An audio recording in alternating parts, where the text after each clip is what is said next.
एकच लाईन करतो आपण तेव्हा हात मोकळे ठेवा. हात मोकळे असले की एकमेकाला धक्का लागत नाही.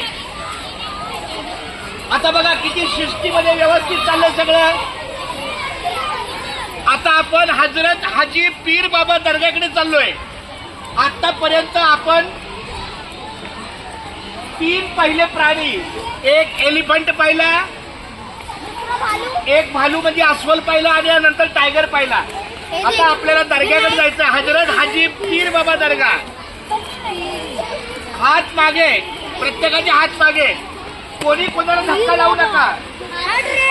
एकमेकाला धक्का लागल्याने काय होतं, मुलांचा धक्का लागल्याने पडतो. शिस्तीत जरा व्यवस्थित. हा, वसंत शिंदे सर येऊ द्या व्यवस्थित. फार छान, खूप छान. आता हे बघा, इकडे पान घोडा आणि सांबर आहे. हिप्पो म्हणजे पान घोडा आणि सांबर, आणि त्याचबरोबर हजरत हाजी पीर बाबा दर्ग्याकडे हा इकडे. अशा प्रकारे हा सगळा जिजाबाई माता भोसले उद्यान, हा परिसर खूप छान आहे. मुलांना आजची शैक्षणिक सहल आहे, कारण वर्षभर आलेला अभ्यासाचा थोडासा का होईना परंतु विसावा मिळावा, आनंददायी वातावरण राहावं म्हणून हा शैक्षणिक सहलीचा उपयोग आहे.